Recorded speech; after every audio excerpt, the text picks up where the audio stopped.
तो दोस्तों SBI mutual fund house अपना एक नया एनएफओ लेकर आ रहा है एसबीआई मल्टी कैप फंड के नाम से।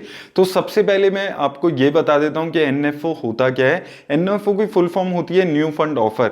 तो जैसे जब कोई नई कंपनी अपने आप को मार्केट में लिस्ट करती है, वो अपना आईपीओ लेकर आती है, वैसे ही जब भी कोई नया फंड आता है, लॉन्च होता है, तो वो अपना न्यू फंड ऑफर लेकर आता है। तो इस वीडियो में हम डिटेल में देखेंगे, इस फंड की सारी जानकारी देखेंगे, कहां पर ये पैसा लगा सकता है, क्या इसका तरीका रहेगा इन्वेस्टमेंट का, इसके फंड मैनेजर कौन है, उनका एक्सपीरियंस कैसा है, और एंड में मैं आपको ये भी बताऊंगा कि क्या आपको इस फंड में अभी इन्वेस्ट करना चाहिए या नहीं। तो आइए देख लेते हैं वीडियो। तो दोस्तों सबसे पहले अगर हम इस फंड के एनएफओ पीरियड पे बात कर लेते हैं, तो 14 फेब से इसका एनएफओ पीरियड ओपन हो रहा है और 28 फेब तक ये ओपन रहने वाला है। तो अगर आपको इसके एनएफओ में इन्वेस्ट करना है, इस पीरियड के बीच में आपको इन्वेस्ट करने वाला है। इसकी अगर हम कैटेगरी की बात करते हैं तो ये एक मल्टी कैप फंड है और ये एक ओपन एंडेड स्कीम है। ओपन एंडेड स्कीम का मतलब ये हो जाता है कि जब ये एनएफओ पीरियड खत्म हो जाएगा, उसके बाद भी आपको मौका मिलेगा इसमें इन्वेस्ट करने का। ऐसा नहीं है कि अगर आप इस वक्त इसमें इन्वेस्ट नहीं कर पाए तो आप इसमें इन्वेस्ट ही नहीं कर पाएंगे। तो ये चीज भी आपको याद रखनी है। अब दोस्तों बात आती है कि मल्टी कैप फंड इन्वेस्ट कैसे करता है। तो यहाँ पर दोस्तों मैं आपको बता देता हूँ कि मल्टी कैप फंड के ऊपर एक रेस्ट्रिक्शन होती है कि उसको कम से कम अपना 25% पैसा लार्ज कैप कंपनीज में लगाना होता है, 25% पैसा मिड कैप में और 25% पैसे के आसपास स्मॉल कैप कंपनीज में भी लगाना होता है। और जो बाकी 25% पैसा बच जाता है, उसमें उसके पास पूरी फ्लेक्सिबिलिटी होती है कि वो किसी भी मार्केट कैप की कंपनी में कितना भी वो पैसा लगा सकता है। तो मल्टी कैप फंड्स में अगर आप इन्वेस्ट करने के बारे में सोचते हैं तो आपको ये चीज हमेशा याद रखनी चाहिए। अब हर कैटेगरी ऑफ कंपनी अलग अलग टाइप की कुछ चीजें रिप्रेजेंट करती हैं। लार्ज कैप कंपनीज कुछ अलग टाइप की कंपनीज होती हैं, मिड कैप कंपनीज कुछ अलग पोटेंशियल की कंपनीज होती हैं और स्मॉल कैप कंपनीज में कुछ अलग अपनी अपॉर्चुनिटीज होती है। लेकिन सबसे पहले मैं आपको समझाता हूं कि लार्ज कैप, मिड कैप और स्मॉल कैप कंपनीज बांटी कैसे जाती हैं। तो दोस्तों मार्केट कैपिटलाइजेशन के हिसाब से सबसे पहले कंपनीज को बांटा जाता है। तो जो टॉप 100 कंपनीज होती है मार्केट कैपिटलाइजेशन के हिसाब से, उनको लार्ज कैप कंपनीज माना जाता है। उसके बाद 101 से लेके 250 कंपनीज जो होती हैं वो मिड कैप कंपनीज मानी जाती हैं। और दोस्तों जो टॉप 250 के अलावा जितनी भी कंपनीज होती हैं वो सारी स्मॉल कैप कंपनीज मानी जाती है। और सेबी क्लासिफाई करता है कंपनीज को लार्ज कैप, मिड कैप और स्मॉल कैप में उनकी फुल मार्केट कैपिटलाइजेशन को देखकर।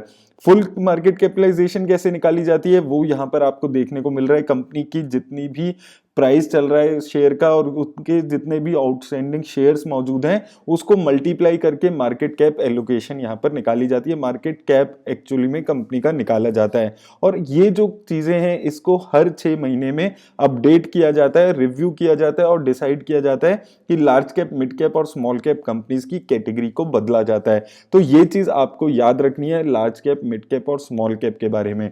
अब दोस्तों दूसरी चीज आती है कि अगर आप इन तीनों ही कैटेगरी की कंपनीज में इन्वेस्ट करते हैं तो उसका अलग अलग बेनिफिट क्या होता है। तो सबसे पहले टॉप 100 कंपनीज यानी कि लार्ज कैप कंपनीज की अगर हम बात करते हैं, जैसे कि मैंने आपको बताया था लार्ज कैप, मिड कैप और स्मॉल कैप, इन सभी कंपनीज की कुछ अलग क्वालिटीज होती है, कुछ अलग फीचर्स होते हैं। तो मेजरली हमने ये देखा है कि अगर आप लार्ज कैप कंपनीज की बात करते हैं तो मेजरली जो लार्ज कैप कंपनीज होती हैं वो डोमिनेंट प्लेयर्स होती हैं, अपनी सेक्टर्स में वो लीड कर रही होती है। सबसे अच्छी कंपनीज वो अपने सेक्टर में होती है। जैसे कि आप रिलायंस इंडस्ट्रीज देखेंगे, उसके अलावा एचडीएफसी बैंक देखेंगे, कोटक महिंद्रा बैंक हो गया, इसके अलावा आईसीआईसी बैंक हो गया, इन्फोसिस, टीसीएस, ये वो कंपनी है जो अपने अपने सेक्टर्स में बहुत अच्छा परफॉर्म कर रही है, डोमिनेट कर रही है अपने सेक्टर्स को, और ये लार्ज कैप कंपनीज हैं।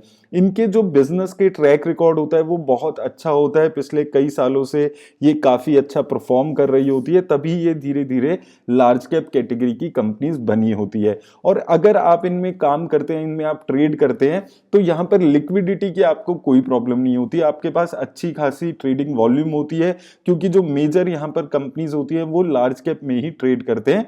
तो ये इस टाइप की कंपनीज हमेशा लार्ज कैप कंपनीज होती है। मिड कैप कंपनीज की बात करते हैं तो mid cap companies since large cap companies से कंपैरेटिवली छोटी होती है, तो इनके यहाँ पोटेंशियल होता है कि ये आने वाले टाइम में पोटेंशियली लार्ज कैप कंपनीज बन सकती हैं। और यहाँ पर जो ग्रोथ का प्रोस्पेक्ट होता है वो in comparison to large cap companies ज्यादा होता है, क्योंकि अभी ये कंपनीज ने बहुत ज्यादा अपना मार्केट साइज नहीं लिया होता है, इनका मार्केट शेयर भी अपने सेक्टर में कम होता है, तो इन कंपनीज के पास अपॉर्चुनिटी होती है कि आने वाले टाइम में ज्यादा ग्रो कर सकती हैं। ये होती है मिड कैप कंपनीज।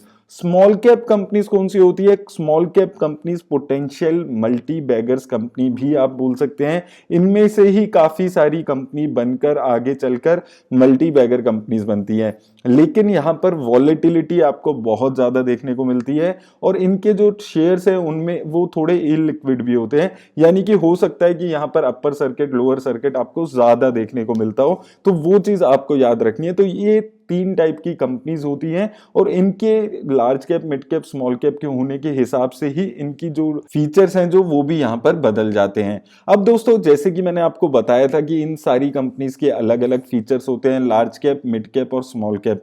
तो लेकिन यहां पर होता क्या है कि इनकी अगर हम मैक्सिमम ड्रॉ डाउन की बात करते हैं तो सबसे पहले अगर आप यहां पर देखेंगे लार्ज कैप कंपनीज का मैक्सिमम ड्रॉ डाउन, तो आप देख सकते हैं कि 2021 में -10% के आसपास मैक्सिमम लार्ज कैप कंपनीज गई थी। उसके अलावा मिड कैप और स्मॉल कैप भी 10% के आसपास करेक्ट हुई थी। 2020 में अगर आप देखेंगे लार्ज कैप कंपनीज मैक्सिमम 38% तक नीचे आई थी, वहीं मिड कैप और स्मॉल कैप की अगर आप बात करते हैं, मिड कैप में 38.5% तक की गिरावट आ गई थी, स्मॉल कैप में 44% तक की गिरावट आ गई थी। 2019 में भी अगर आप देखेंगे लार्ज कैप कंपनीज 10% के आसपास गिरी थी, मिड कैप में बात करें 14% के आसपास, स्मॉल कैप 21% के आसपास। 2018 में भी देखेंगे आप लार्ज कैप कंपनीज मैक्सिमम 14% गिरी थी, मिड कैप कंपनीज 23% और स्मॉल कैप कंपनीज 36%। तो दोस्तों पिछले 4-5 सालों में अगर आप देखेंगे ड्रॉ डाउन से अगर आप समझेंगे तो होता क्या है, लार्ज कैप कंपनीज में वॉलेटिलिटी कम होती है और जब ये गिरती है तो एक लिमिट तक यहां पर गिरती है। मिड कैप कंपनीज में वॉलेटिलिटी थोड़ी ज्यादा होती है in comparison to large cap companies, और जब ये गिरती हैं तो यहां पर ज्यादा थोड़ा सा लार्ज कैप से गिर रही है, और स्मॉल कैप कंपनीज जो गिरती हैं तो वो ज्यादा तक गिर जाती हैं। जैसे कि आपने यहां पर देखा है पिछले 4-5 सालों में आप देखेंगे सबसे ज्यादा जो गिरी है वो स्मॉल कैप की कंपनीज ही गिरी हैं, उसके बाद मिड कैप, उसके बाद लार्ज कैप। तो इस वजह से यहां पर इन तीनों मार्केट कैप का कॉम्बिनेशन बनाना जरूरी हो जाता है ताकि आपको एक अच्छा मिक्सचर अपने पोर्टफोलियो में मिल सके। अब दोस्तों अगर आप रिटर्न्स की यहां पर बात करते हैं तो मार्केट के अलग अलग सिनेरियो में अगर आप देखेंगे तो जैसे कि हमने ऊपर अभी देखा है कि स्मॉल कैप कैटेगरी की जो कंपनीज हैं वहां पर आपको वॉलेटिलिटी भी ज्यादा देखने को मिलती है। तो यहां पर भी दोस्तों अगर आप देखेंगे, यहां पर अगर आप पिछले 2-3 सालों में देखेंगे तो रिटर्न भी आपको ज्यादा स्मॉल कैप में देखने को मिली है। अगर आप पोस्ट पेंडेमिक रिकवरी की बात करें, मार्च 2020 से दिसंबर 2020 तक देखें तो स्मॉल कैप कंपनीज ने 91% की रिटर्न दे दी, वहीं मिड कैप ने 76% और लार्ज कैप ने 63%। 2020 से दिसंबर 2020 से दिसंबर 21 तक का देखें तो वहां पर भी आपने देखा स्मॉल कैप ने 61% की रिटर्न, मिड कैप ने 48% की रिटर्न और लार्ज कैप ने 26% की रिटर्न। तो दोस्तों समझने वाली बात यहां पर यह आ जाती है कि जो लार्ज कैप कंपनीज है वो आपके पोर्टफोलियो को एक अच्छा कुशन देती है। जब मार्केट गिरती है तो आपके पोर्टफोलियो को संभालती है लार्ज कैप कंपनीज, और जब मार्केट अच्छा बुल रन दिखाती है तो वहीं पे स्मॉल कैप कंपनीज काम में आती है जब वो बहुत अच्छी रिटर्न्स देती हैं। तो अगर आप इन तीनों मार्केट कैप की कंपनीज का कॉम्बिनेशन अपने पोर्टफोलियो में बनाते हैं तो एक अच्छा आपके पोर्टफोलियो को स्टेबिलिटी भी मिलती है और साथ साथ एक अल्फा जनरेट करने का मौका भी मिलता है, और इसीलिए multi cap funds, flexi cap funds यहां पर बहुत ज्यादा जरूरी हो जाते हैं अगर आप अपने पोर्टफोलियो की बात करते हैं। अब दोस्तों अगर हम इस फंड की बात करते हैं यानी कि एसबीआई मल्टी कैप फंड की बात करते हैं तो सबसे पहले हम समझ लेते हैं कि इनकी इन्वेस्टमेंट स्ट्रेटेजी यहां पर कैसी किस टाइप की रहने वाली है। तो सबसे पहले अगर आप दोस्तों इस चार्ट में आप समझेंगे तो टोटल लिस्टेड यूनिवर्स इनके पास है 2000 कंपनीज का, उसमें से ये 1200 कंपनीज ऐसी हैं जो इन्होंने आइडेंटिफाई अपनी की हुई है जिनको ये इन्वेस्टेबल यूनिवर्स मानते हैं।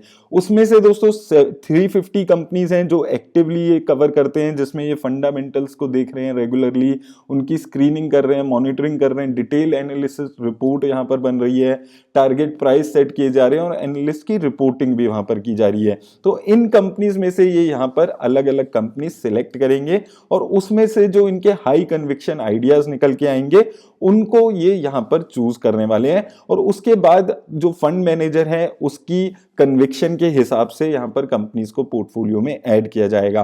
कंपनीज को यूनिवर्स में ऐड करते हुए क्या क्या चीजें देखी जाएगी, उसकी रिटर्न ऑन इक्विटी कैसी है, उसकी ईपीएस कैसा है, उसका EBITDA का मार्जिन कैसा है, वो अपने जो बाकी कंपेरेबल पीयर्स हैं उसके हिसाब से कैसे परफॉर्म कर रहा है। तो इस टाइप के जो एनालिसिस है वो यहाँ पर ये फंड करेगा और उसके बाद जो फंड मैनेजर है उसकी कन्विक्शन के हिसाब से कंपनीज को पोर्टफोलियो में ऐड किया जाएगा। अब आइए दोस्तों इस फंड की और डिटेल्स के बारे में यहाँ पर बात कर लेते हैं। तो बेंचमार्क इंडेक्स की अगर हम इसके बात करते हैं तो Nifty 500 multi cap TRI index इसका बेंचमार्क इंडेक्स रहने वाला है। अगर आपको इस फंड में इन्वेस्ट करना है तो कम से कम आपको 5,000 रुपए से यहाँ पर शुरुआत करनी होगी। और अगर आप एसआईपी शुरू कराना चाहते हैं, जो कि इस फंड की जब नॉर्मल ये एसआईपी के लिए खुलेगा तब से शुरू होगी, तो 500 रुपए की एसआईपी से यहाँ पर आप इसमें इन्वेस्ट कर सकते हैं।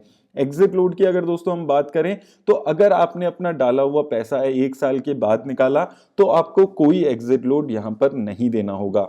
अगर आपने अपना डाला हुआ पैसा 1 साल के अंदर निकाला तो 10% तक के यूनिट्स पे आपको कोई एग्जिट लोड नहीं देना होगा। लेकिन अगर आपने 10% से ज्यादा यूनिट्स 1 साल के अंदर निकाली तो आपको 1% का एग्जिट लोड यहां पर देना होगा। फंड मैनेजर की बात करते हैं तो मिस्टर आर श्रीनिवासन जी इस फंड के फंड मैनेजर रहने वाले हैं।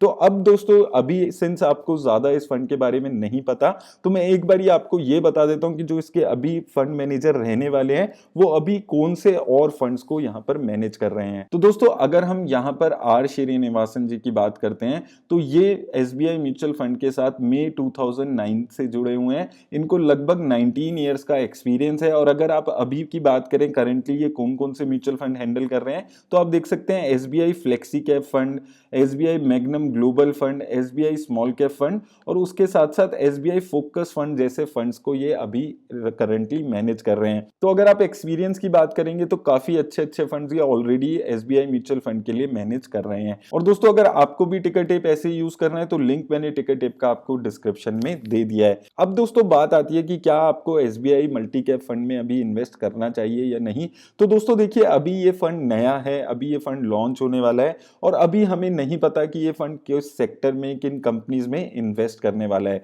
तो मैं अभी आपको यही बोलूंगा इस फंड को हम आने देते हैं। इस फंड को आने के बाद 6-8 महीने की इसकी परफॉर्मेंस देख लेते हैं, हमें समझ आ जाएगा कि ये किन कंपनीज में इन्वेस्ट करेगा, किन सेक्टर्स में इन्वेस्ट करेगा, इसकी एक्सपेंस रेशियो क्या रहने वाली है। जब एक बार ये सारी चीजें इस फंड के बारे में क्लियर हो जाएंगी उसके बाद अच्छा रहेगा, उसके बाद ही हम एक अपना डिसाइड करेंगे कि क्या हमें इस फंड में इन्वेस्ट करना है या नहीं। अभी के लिए आप सिंपली इस फंड को अवॉइड करिए। और मेरी तरफ से दोस्तों बस आज इतना ही। अगर ये वीडियो आपको अच्छी लगी हो तो इसे लाइक और शेयर कर दीजिएगा और अगर आपने डीमैट अकाउंट नहीं खुलवाया तो लिंक आपको डिस्क्रिप्शन में मिल जाएगा। धन्यवाद।